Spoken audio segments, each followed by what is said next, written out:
నీలాంజన సమాభాసం రవిపుత్రం యమాగ్రజం ఛాయా మార్తాండ సంభూతం తం నమామి శనేశ్వరం. ఈరోజే శని త్రయోదశి, ఎంతో పవిత్రమైన విశిష్టమైన రోజు. త్రయోదశి శనివారం నాడు వస్తే ఆ రోజును శని త్రయోదశి అంటారు. శనివారం శ్రీ మహావిష్ణువుకు ప్రీతి పాత్రమైన రోజు.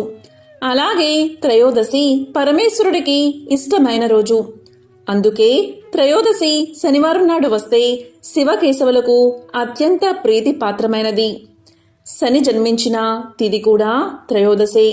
అందుకే శని త్రయోదశికి అంతటి విశిష్టత ఏర్పడింది.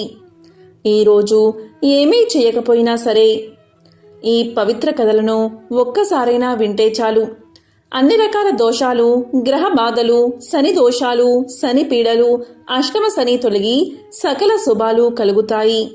లక్ష్మీనారాయణల అనుగ్రహము, మహాశివుడి అనుగ్రహం, అదేవిధంగా శని భగవానుడి అనుగ్రహం తప్పకుండా మీకు కలుగుతుంది. మరి ఆ కథలేంటో ఇప్పుడు ఈ వీడియోలో తెలుసుకుందాం. ఎల్లకాలం పరిస్థితులన్నీ అనుకూలంగా ఉంటే జీవితంలో మజా ఏముంటుంది? మధ్య మధ్యలో కష్టాలు వస్తుంటేనే జీవితపు విలువ తెలుస్తుంది. ఎప్పుడూ సత్కారాలే ఉంటే మదానికి హద్దేముంటుంది? అప్పుడప్పుడు అవమానం ఎదురుపడితే అహంకారం దిగిపోతుంది. అలా మనిషికి అప్పుడప్పుడు మొట్టి కాయలు వేస్తూ అతని నడవడిని సరిదిద్దే దైవమే శనీశ్వరుడు. జీవులు ప్రాణాలతో ఉన్నప్పుడు వారి పాపాలకు తగిన ప్రాయశ్చిత్తాన్ని కలిగించేవాడు శని భగవానుడు. సూర్య భగవానుడికి ఆయన సతీ ఛాయాదేవికి కలిగిన సంతానమే శనిదేవుడు. అందుకే ఆయన్ని సూర్యపుత్రుడు అని, ఛాయాసుతుడు అని పిలుస్తారు. ఈ శనిగ్రహం ఒక్కో రాశిలోనూ దాదాపు 2.5 సంవత్సరాల పాటు సంచరిస్తూ 12 రాశుల్ని చుట్టుముట్టడానికి దాదాపు 30 సంవత్సరాలు పడుతుంది. ఇంత నిదానంగా సంచరిస్తాడు కాబట్టే ఈయనకు మందగమనుడు అనే పేరు కూడా వచ్చింది. రాశిచక్రంలో ఆయన ఉండే స్థానాన్ని బట్టి ఫలితాలు కూడా వేర్వేరు విధాలుగా ఉంటాయి. అందుకే జాతకరీత్యా శని ప్రభావం అధికంగా ఉన్నప్పుడు వీలైనంత తక్కువ శ్రమతో ఆ ప్రభావాన్ని కలిగించమంటూ భక్తులు శనీశ్వరుణ్ణి వేడుకుంటారు. త్రయోదశి తిథి నాడు వచ్చే శనివారం నాడు శనీశ్వరుని కొలుచుకుంటే మరింత త్వరగా కరుణిస్తాడన్న నమ్మకము ఉంది. ఇంతకీ ఈ శని త్రయోదశి అంటే శని భగవానుడికి, విష్ణుమూర్తికి, అలాగే మహాశివుడికి ఎంతో ప్రీతికరమైన రోజు.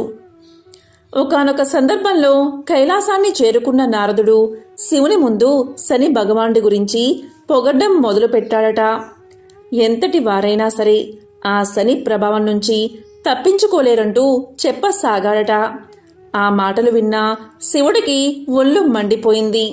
అప్పుడు శివుడు ఇలా పలికాడు: నారదా, శని ప్రభావం ఎవరి మీద ఉన్నా లేకున్నా నా మీద మాత్రం పనిచేయదు అంటూ హుంకరించాడు మహాశివుడు.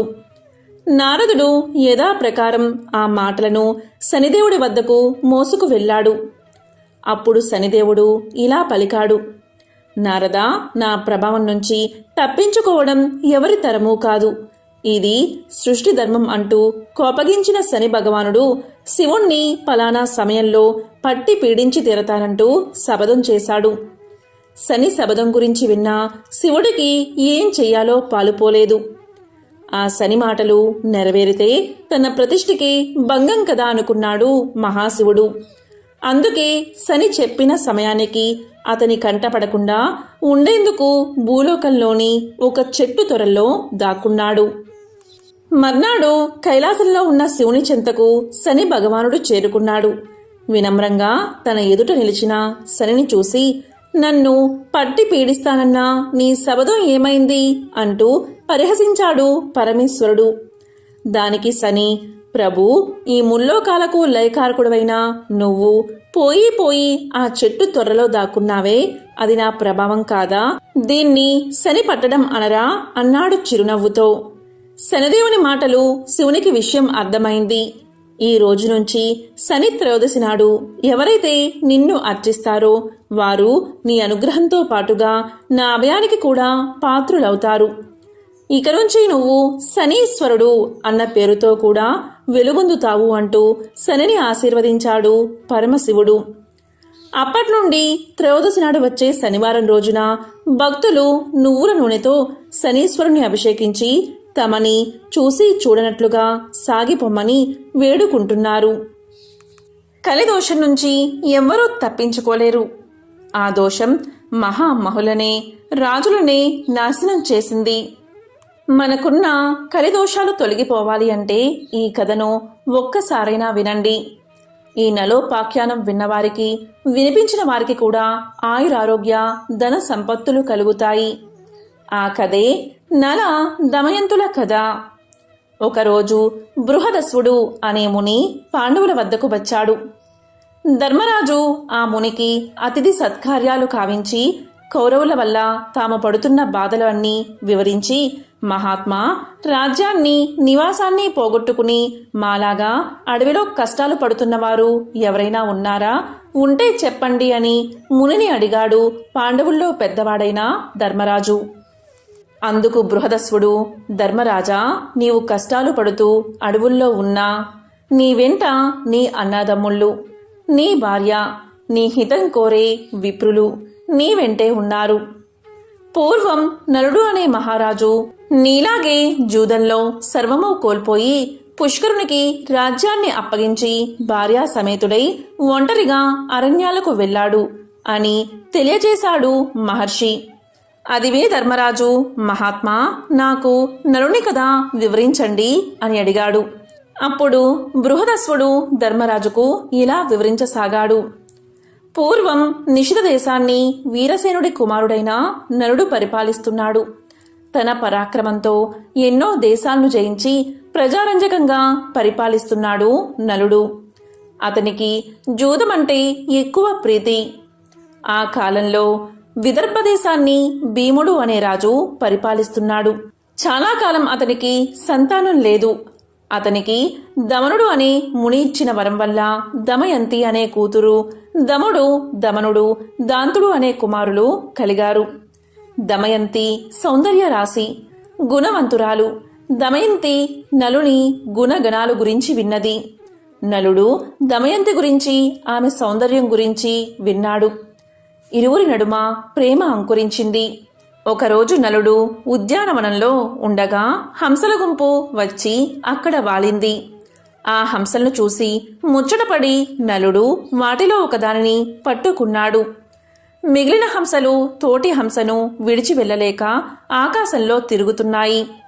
నలునితో అతని చేతిలోని హంస మానవ భాషలో ఇలా పలికింది, ఓ మహారాజా, నీవు దమయంతిని ప్రేమిస్తున్నావు. నేను దమయంతి వద్దకు వెళ్ళి నీ గురించి, నీ అందచందాల గురించి, గుణగణాల గురించి చెప్పి నీ మీద అనురాగం కలిగేలా చేస్తాను అని పలికింది హంస.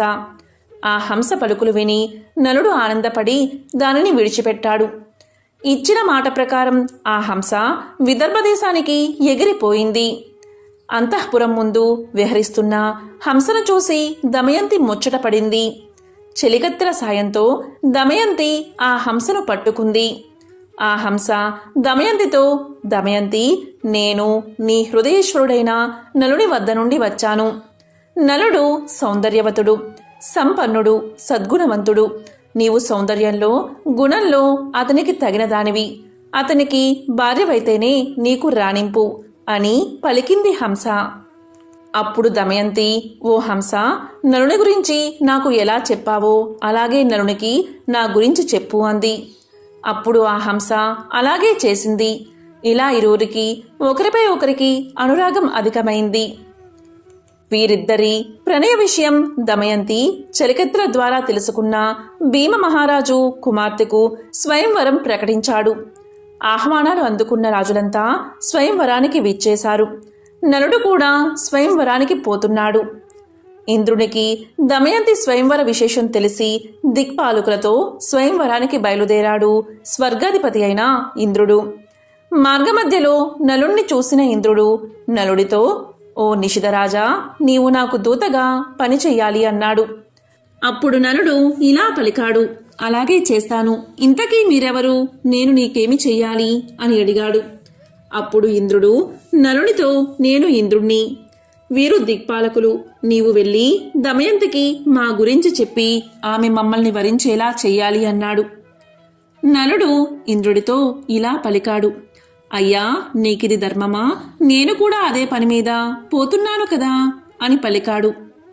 వెంటనే ఇంద్రుడు నలునితో, నీవు మాకు మాటిచ్చావు కనుక ఈ కార్యం చెయ్యవలసిందే.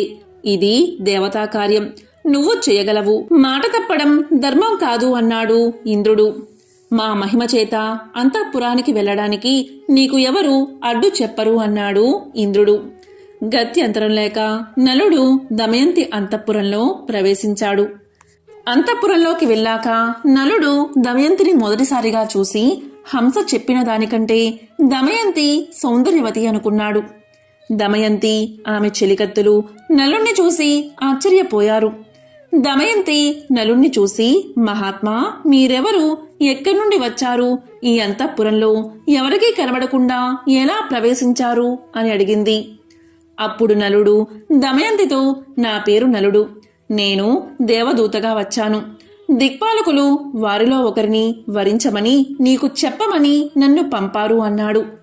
నలుని మాటలకు ఆమె మనస్సు ఎంతో కష్టపడింది. ఆమె ఇలా పలికింది. అయ్యా, నేను మానవకాంతను.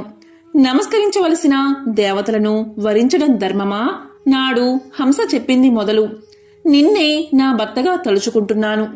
నా తండ్రి భీమరాజు మిమ్మల్ని ఇక్కడికి రప్పించడానికే స్వయంవరం ప్రకటించాడు. మీరే నా భర్త కనుక నన్ను స్వీకరించండి, లేకపోతే నా ప్రాణాలను తీసుకుంటాను కాని ఇతరులను వరించను అని దమయంతి ప్రార్థించింది. దానికి నలుడు దమయంతితో, దమయంతి, దేవతలు ఐశ్వర్యవంతులు, జరా మరణాలు లేనివారు. వారిని కాదని జరామరణాలకు ఆలవాలమైన నన్ను కోరుకోవడం న్యాయమా అని అడిగాడు. ఆ మాటలు విని దమయంతి దుఃఖించింది.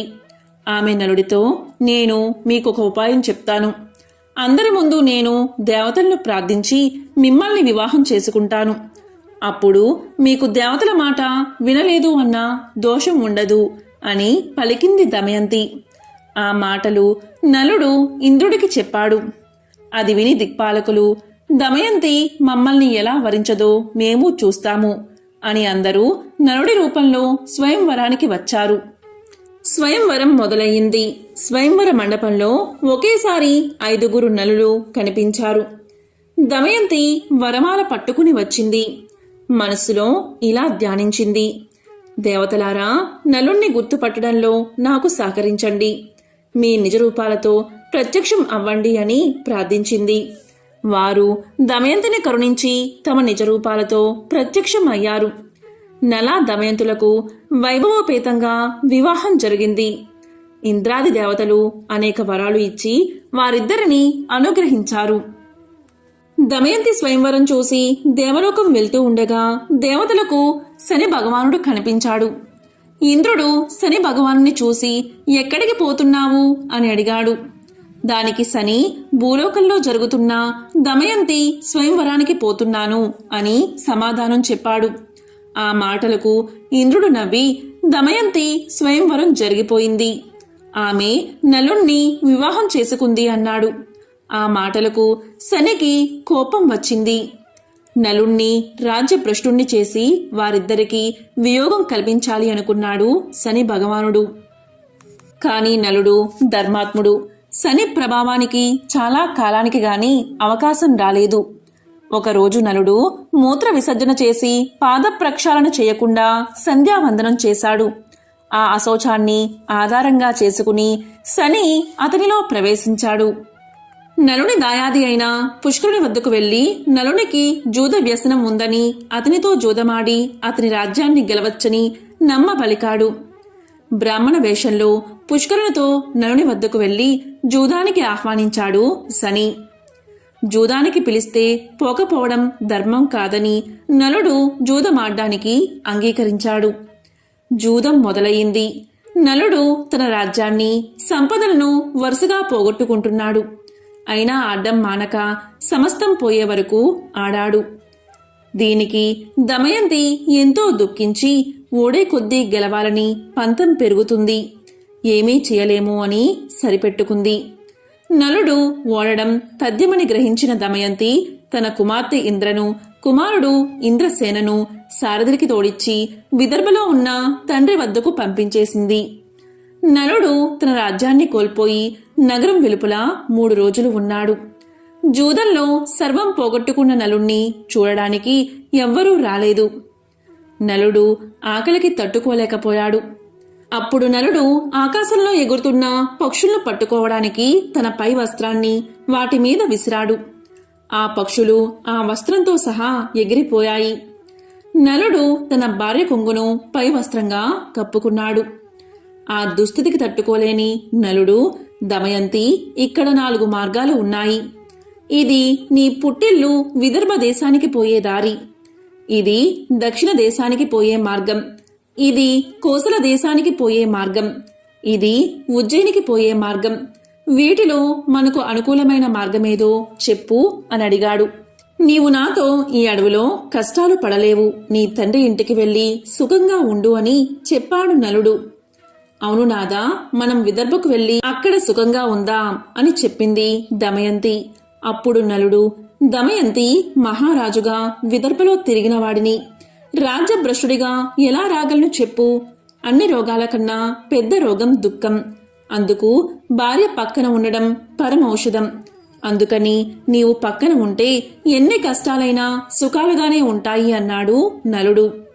అప్పుడు దమయంతి, నిజమే, అందుకనే నన్ను ఎప్పుడూ మీ వెంట ఉండడానికి అనుమతించండి అని పలికింది. అందుకు నలుడు అంగీకరించాడు. ఒకరోజు అడవిలో నలుని తొడ మీద తలపెట్టుకుని దమయంతి నిద్రపోతూ ఉంది. ఆమెను చూసి నలుడు, ఈ సుకుమారి నాతో అడవుల్లో కష్టాలు పడుతుంది. నా వెంట ఉండడమే ఈమె కష్టాలకు కారణం.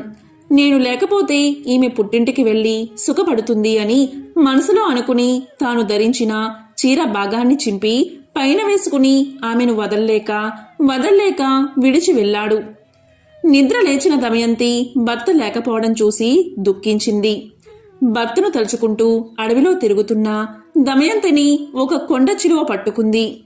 భయంతో దమయంతి కేకలు వేసింది. ఆ కేకలు విని ఒక కిరాతుడు తన కత్తితో ఆ కొండ చిలువను చంపి దమయంతిని రక్షించాడు. ఆ కిరాతుడు దమయంతి గురించి తెలుసుకున్నాడు. ఆమె నిస్సహాయతను తెలుసుకుని ఆమెను తాకబోవగా దమయంతి అతన్ని భస్మం చేసింది. భర్తను తలుచుకుంటూ అడవిలో దారి తెన్ను లేకుండా ప్రయాణిస్తూ ఉండగా ఆమెకు ఒక మునిపల్లె కనబడింది. ఆ మునిపల్లెలో దమయంతి ముని శ్రేష్ఠులను చూసింది. మునులు దమయంతిని చూసి, అమ్మా, నీవు ఎవరు? ఒంటరిగా ఎందుకు తిరుగుతున్నావు అని అడిగారు. సమాధానంగా దమయంతి, ముని పుంగవులారా, నేను నలచక్రవర్తి భార్యను. నా పేరు దమయంతి. విధివశంతో నా భర్త నన్ను విడిచి వెళ్లాడు. నాకు వారి జాడ చెప్పగలరా? నేను భర్త లేనిదే జీవించలేను అని అడిగింది. అప్పుడు మునులు, అమ్మా, నీకు త్వరలోనే భర్త సమాగమం జరుగుతుంది, చింతపడకు అని చెప్పి వెళ్లారు.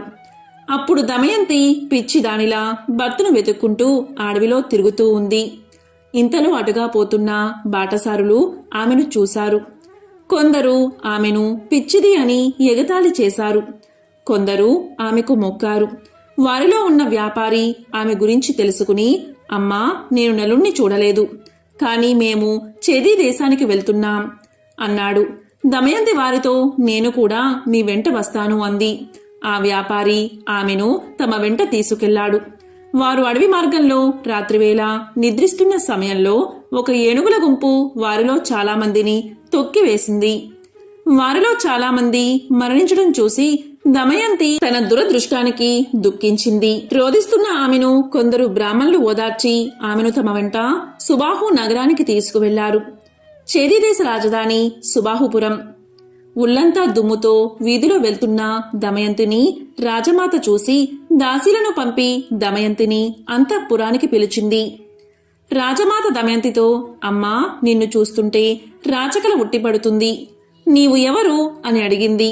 అప్పుడు దమయంతి, అమ్మా, నా భర్త జూదంలో రాజ్యం పోగొట్టుకున్నాడు. నన్ను అడవిలో ఒంటరిగా విడిచి వెళ్లాడు. అతన్ని వెతుకుతూ తిరుగుతున్నాను అని సమాధానం చెప్పింది. అప్పుడు రాజమాత, అమ్మా, ఇక నుండి నువ్వు నా దగ్గర సైరంధ్రిగా ఉండు. నీకు ఏ లోటు రాకుండా నేను చూస్తాను. నీ భర్తను వెతికిస్తాను అని చెప్పింది. దమయంతి అందుకు అంగీకరించి అలాగే ఉంటాను, కాని నేను సైరంధ్రిగా ఎవరి ఎంగిలి తినను, పరులకు కాళ్ళు పట్టను, పరపురుషులతో మాట్లాడను, కేవలం నా భర్తను వెతుకుతూ వెళ్లే బ్రాహ్మణులతో మాత్రం మాట్లాడతాను అని చెప్పింది. దానికి రాజమాత అంగీకరించి తన కుమార్తె సునంద వద్దకు పంపింది. దమయంతి అక్కడే ఉండిపోయింది. దమయంతిని వదిలి వెళ్లిన నలుడు అడవిలో ప్రయాణిస్తూ ఉండగా అడవి అంతటా దావానలం వ్యాపించింది. ఆ మంటల మధ్య నుండి రక్షించండి రక్షించండి అన్న ఆర్తనాదం వినిపించింది. ఆ ఆర్తనాదం విని నలుడు అగ్ని కీలల నడుమ ఉన్న నాగకుమారుని రక్షించాడు. ఆ పాము నలుణ్ణి కాటువేసింది. పాము కాటుకు నలుడు వికృత రూపుడయ్యాడు. అప్పుడు ఆ పాము తన నిజరూపంతో ప్రత్యక్షమై నలునితో, నల మహారాజా, నా పేరు కర్కోటకుడు, నేను నిన్ను కాటు వేశాను అని భయపడకు, ఇక నిన్ను ఎవరూ గుర్తించరు, పాము కాటు నిన్నేమీ చెయ్యదు, నీ రాజ్యం నీకు ప్రాప్తిస్తుంది, నీ భార్య నీకు దక్కుతుంది, నీకు ఎప్పుడు నిజరూపం కావాలన్నా నన్ను తలుచుకుంటే నీ వద్దకు ఒక వస్త్రం ఎగురుతూ వస్తుంది, దానిని కప్పుకుంటే నీ పూర్వాకృతి వస్తుంది. నీకు మరొక విషయం చెప్తాను. ఇక్కడికి దగ్గరలో ఇక్ష్వాకు వంశస్థుడైన ఋతుపర్ణుని రాజ్యం ఉంది. నీవు అక్కడికి వెళ్ళు. బాహుకుడు అనే పేరుతో అతని వద్ద రథసారథిగా చేరు.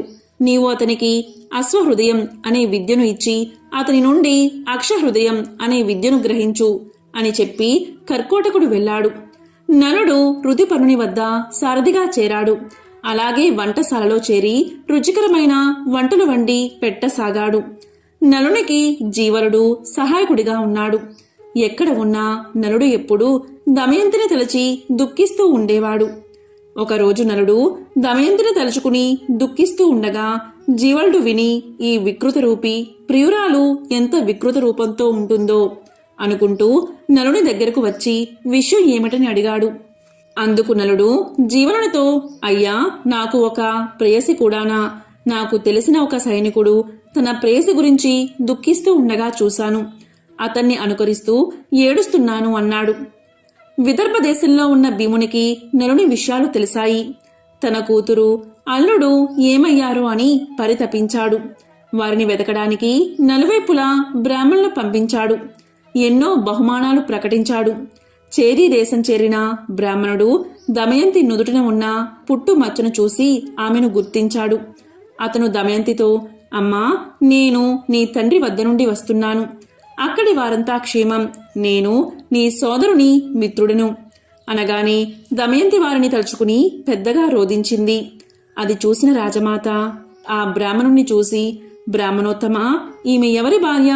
ఇలా ఉండడానికి కారణం ఏమిటి అని అడిగింది. అందుకు అతడు, అమ్మా, ఈమె విదర్భరాజు కుమార్తె, నల చక్రవర్తి భార్య. ఇతని భర్త విధివశాన రాజ్యాన్ని పోగొట్టుకుని అడవుల పాలయ్యాడు. భీముని ఆజ్ఞపై ఈమెను వెతుకుతూ ఇక్కడికి వచ్చి ఈమెను గుర్తించాను అన్నాడు. అది విని దమయంతిని కౌగిలించుకున్న రాజమాత, దమయంతి, నీవు నాకు పుత్రికా సమానురాలివి. నేను నీ తల్లి దశార్ణ రాజు కుమార్తెలము. నీ తల్లి విదర్భరాజును వివాహం చేసుకుంది. నేను వీరబాహును వివాహం చేసుకున్నాను అని పలికింది. అందుకు అందరూ ఎంతో సంతోషించారు. దమయంతి బ్రాహ్మణుడితో పుట్టింటికి ప్రయాణమయ్యింది. రాజసౌధంలో ఉన్న దమయంతి భర్త వియోగంతో బాధపడుతూనే ఉంది. ఆమె తన తండ్రితో, నా భర్తను తక్షణం వెతికించండి, ఆయన లేకుండా నేను బతకలేను అంది. భీముడు వెంటనే బ్రాహ్మణుని పిలిపించి నలుణ్ణి వెతకమని చెప్పాడు. వారితో దమయంతి ఇలా చెప్పింది, నా భర్త ఇప్పుడు రాజ్యభ్రష్టుడు కనుక మారువేషంలో ఉంటాడు. మీరు వెళ్లిన రాజ్యసభలలో ఈ విధంగా ప్రకటించండి, నీవు సత్యసంధుడువు కాని నీ సతిని వంచావు, ఆమె సగం వస్త్రం ధరించి వెళ్ళావు, అలా చేయడం ధర్మమా? నాపై కరుణ చూపు అని చెప్పండి. ఈ మాటకు ఎవరైనా రోషపడి బదులిస్తే నా వద్దకు వచ్చి చెప్పండి అంది. అలా నలుని వెతకడానికి వెళ్లిన వారంతా నలుని జాడ తెలుపకపోయినా వారిలో పర్ణాదుడు అనే విప్రుడు దమయంతితో, అమ్మా, నేను ఋతుపర్ణుని రాజ్యంలో నీవు చెప్పినట్లే చెప్పాను. అక్కడ ఒక కురూపి వంటవాడు సారథి అయిన బాహుకుడు అనేవాడు నన్ను రహస్యంగా కలుసుకుని అయ్యా, భర్త కష్టాల్లో ఉన్నా సహించి ఆదరించే భార్య ఇహలోకంలోనూ పరలోకంలోనూ సుఖపడుతుంది అన్నాడు అని దమయంతితో చెప్పాడు. దమయంతి ఆలోచించగా అతడు నలుడు కాకపోతే అలా ఎందుకు బదులిస్తాడు అని అనుకుంది. తన అనుమానం దృఢపరుచుకోవడానికి తల్లి అనుమతితో సుదేవుడు అనే బ్రాహ్మణ్ణి పిలిపించింది. సుదేవా, నీవు ఋతుపర్ణుని రాజుతో, రాజా, భీముడు తన అల్లుడి కొరకు వెతికించినా ఫలితం లేదు కనుక ద్వితీయ స్వయంవరం ప్రకటించాడు. భూమండలంలోని రాజులంతా వస్తున్నారు. మరునాడే స్వయంవరం కనుక వెంటనే బయలుదేరు అని చెప్పు అని చెప్పి పంపించింది. సుదేవుడు ఋతుపర్ణునితో దమయంతి చెప్పమన్నట్లే చెప్పాడు. దమయంతి బ్రాహ్మణుడి ద్వారా పంపిన సందేశం విని ఋతుపర్ణుడు స్వయంవరానికి వెళ్లాలని అనుకున్నాడు. ఒక్క రోజులో విదర్భను చేరడం ఎలా అనుకుని సారథి అయిన బాహుకుణ్ణి పిలిచి, బాహుక, దమయంతికి ద్వితీయ స్వయంవరం ప్రకటించారు. నాకు చూడాలని ఉంది. ఒక్క రోజులో మనం విదర్భకు వెళ్ళాలి. నీ అశ్వ సామర్థ్యం ప్రకటించు అన్నాడు. సరే అని చెప్పాడు బాహుకుడు. కాని మనసు అస్సలు బాగోలేదు. నేను అడవిలో నిర్దాక్షిణ్యంగా వదిలి రాబట్టే కదా దమయంతి రెండవ స్వయంవరం ప్రకటించింది. అవివేకులైన పురుషులు తాము ఏమి చేసినా భార్య ప్రేమిస్తుందని అనుకుంటారు. కాని అది నిజం కాదు. నా మీద కలిగిన కోపంతో దమయంతి ఇలా చేసింది అని దుఃఖించాడు. అయినా దమయంతి పతివ్రత, 2 పిల్లల తల్లి. ఈ విధంగా రెండవ పెళ్లి చేసుకుంటుందా ఏమో, ఆ వింత చూస్తాను అని మనసులో అనుకున్నాడు. వెంటనే రథానికి గుర్రాలను కట్టి విదర్భకు ఋతుపర్ణుని తీసుకుని ప్రయాణమయ్యాడు. ఋతుపర్ణుని రథం పోయే వేగం చూస్తుంటే అది సూర్యుని రథంలా, బాహుకుడు అనూరుడిలా అనిపించింది. పక్కనే ఉన్న వార్షయుడికి అదే సందేహం కలిగింది. భూలోకంలో నలుడికి మాత్రమే ఇలాంటి నైపుణ్యం ఉంది. కాని ఈ కురూపి నలుడెలా అవుతాడు అని మనసులో అనుకున్నాడు. ఇంతలో ఋతుపర్ణుని ఉత్తరీయం జారి కింద పడింది. బాహుక, రథం ఆపు, వార్షయుడు దిగి ఉత్తరీయం తీసుకువస్తాడు అన్నాడు మహారాజు. అప్పుడు బాహుకుడు, మహారాజా, మనం ఆమడ దూరం వచ్చేశాం. అంత దూరం నడుచుకుంటూ ఎలా తీసుకురాగలడు అని పలికాడు. అతని రథసారథ్యానికి ఋతుపర్ణుడు ఆశ్చర్యపోయాడు. అంతలో రథం ఒక పెద్ద వృక్షాన్ని దాటింది. ఋతుపర్ణుడు బాహుకునితో, బాహుక, ఆ వృక్షంలో ఎన్ని కాయలు, ఎన్ని పువ్వులు, ఎన్ని ఆకులు ఉన్నాయో నేను చెప్పగలను అన్నాడు. అప్పుడు బాహుకుడు, చెప్పండి మహారాజా అని అడిగాడు. ఋతుపర్ణుడు చెప్పాడు. లెక్కించి చూస్తే కాని నమ్మను అని రథం ఆపి ఆ చెట్టును పడగుత్తించి లెక్కించాడు బాహుకుడు. లెక్క సరిగ్గా సరిపోయింది. అప్పుడు ఋతుపర్ణుడు, ఇదే అక్షవిద్య అనే సంఖ్యాశాస్త్రమన్నాడు. అప్పుడు బాహుకుడు, మహారాజా, నేను మీకు అశ్వహృదయం అనే విద్యను నేర్పుతాను. అందుకు ప్రతీకగా మీరు నాకు అక్షహృదయ విద్యను నేర్పించాలి అన్నాడు. ఈ అక్షహృదయ విద్య మహిమ వల్ల నలులో నుండి శని బయటకు వచ్చాడు. తనను క్షమించమని నలుణ్ణి వేడుకున్నాడు శని భగవానుడు. తరువాత శని భగవానుడి కటాక్షం వల్ల నలుడు దమయంతిని కలుసుకున్నాడు. తిరిగి తన రాజ్యాన్ని తాను సంపాదించుకున్నాడు. ఈ నలుడి కథ శ్రద్ధతో వినేవారు, సమావేశాల్లో చదివి వినిపించేవారు శని ప్రభావం వల్ల కలిగే దోషాల నుండి విముక్తిని పొందుతారు. సర్వ పుణ్యకార్యాలు చేసినప్పుడు లభించే పుణ్య ఫలితాలు నలోపాఖ్యానం విన్నవారికి, వినిపించిన వారికి కూడా లభిస్తాయి. అటువంటి వారికి బహుపుత్ర లాభం, పౌత్ర వృద్ధి, ఆయురారోగ్య, ధన సంపత్తులు కలుగుతాయి. విష ప్రయోగం నుండి బాధలు, చెడు విషయాల్లోని లంపటత్వం వారిని అంటవు. వారు ధర్మాత్ములు కాగలరు. ఓం నమో శనైశ్చరాయ నమః.